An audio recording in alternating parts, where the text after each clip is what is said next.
વિસાવદરમાં જીત બાદ જેટલી ચર્ચા ગોપાલ ઇટાલિયાની થઈ રહી છે તેટલી જ ચર્ચા જૂનાગઢમાં જવાહર ચાવડાની થઈ રહી છે. જવાહર ચાવડા ભાજપના પૂર્વ મંત્રી અને સૌરાષ્ટ્રના દિગ્ગજ નેતા છે. વિસાવદરની પેટા ચૂંટણી બાદ તેમની વિસ્તારમાં સક્રિયતા વધી છે. જે તેઓ નિષ્ક્રિય હતા, એટલે કે ચૂંટણી દરમિયાન ભાજપ તરફથી તેઓ નિષ્ક્રિય હતા, તેઓ કોઈ પ્રચાર પ્રસારમાં જોવા નહોતા મળતા, ત્યારે તેમની સક્રિયતા હવે ફરી વધી છે. ત્યારે તાજેતરમાં તેઓ આમ આદમી પાર્ટીની એક સભામાં જોવા મળતા અનેક તર્ક વિતર્ક થઈ રહ્યા છે. તેઓ આમ આદમી પાર્ટીમાં જોડાશે તેવી ચર્ચાએ પણ જોર પકડ્યું છે. જૂનાગઢની અમરાપુર બેઠકના અકાળા અને વીરડી ગામે યોજાયેલી આપની જનસભામાં ભાજપ નેતા જવાહર ચાવડા હાજર રહ્યા હતા. આ સભામાં આપના નેતા પિયુષ પરમાર પણ ઉપસ્થિત રહ્યા. ભાજપના એક વરિષ્ઠ નેતાનું આપની સભામાં હાજર રહેવું તે અસામાન્ય ઘટના છે. તેનાથી અનેક તર્ક વિતર્ક સર્જાયા છે. આ સભા બાદ જવાહર ચાવડાના આપ આગેવાનો સાથેની બેઠકના ફોટા સોશિયલ મીડિયા પર વાયરલ થઈ રહ્યા છે, જેના કારણે તેમની આપમાં જોડાવાની સંભાવનાઓ વધુ મજબૂત બની છે.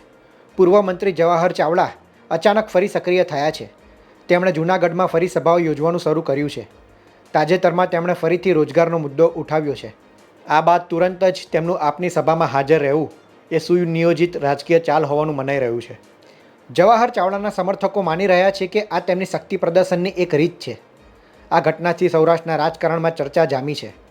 લોકો તેમને સીધા સવાલ પૂછી રહ્યા છે કે શું તેઓ ખરેખર ભાજપ છોડી આપમાં જોડાશે? જૂનાગઢમાં રાજકીય ગરમાવો અને જવાહર ચાવડાના આગામી પગલાં પર સૌની નજર છે. શું તેઓ ખરેખર નવા જૂની કરીને સૌરાષ્ટ્રના રાજકારણમાં મોટો ભૂકંપ સર્જશે? તે સમય જ કહેશે.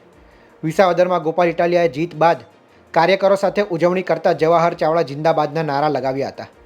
જવાહર ચાવડા કોંગ્રેસના બળવાખોર નેતા છે, જે કોંગ્રેસમાંથી ભાજપમાં આવ્યા છે. વિસાવદરની પેટા ચૂંટણીમાં આપની જીત બાદ જીતેલા આપના ઉમેદવાર અને કાર્યકરો જવાહર ચાવડાના નામના નારા લગાવવા એ ઘણી બાબત તરફ ઇશારો કરે છે. ત્યારે આપણે જોઈએ કે આ જવાહર ચાવડા કોણ છે.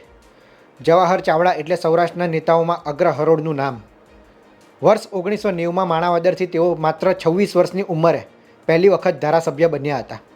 જ્યારે વર્ષ 1995 અને 1998ની ચૂંટણી તેઓ હારી ગયા હતા. ત્યારબાદ વર્ષ 2007માં ભાજપના દિગ્ગજ નેતા રતિ સુરેજાને હરાવીને તેઓ ફરીથી ધારાસભ્ય બન્યા.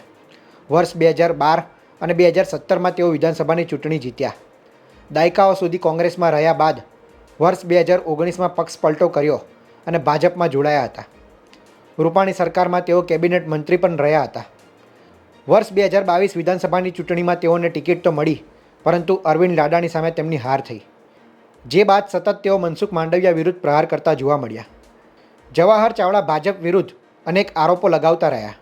તાજેતરમાં યોજાયેલી વિસાવદર વિધાનસભાની પેટા ચૂંટણીમાં પણ તેઓ ભાજપ તરફથી નિષ્ક્રિય રહ્યા અને અંદરખાને ગોપાલને સમર્થન કર્યું હોવાની ચર્ચાએ જોર પકડ્યું હતું.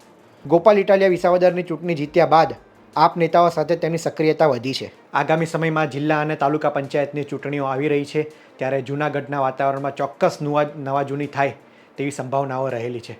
જવાહર ચાવડા આગામી સમયમાં શું કરે છે તેની નજર સૌની રહેલી છે. આગામી સમયમાં શું થાય તે જોવાનું રહ્યું. આ રિપોર્ટમાં હાલ આટલું જ. ધન્યવાદ.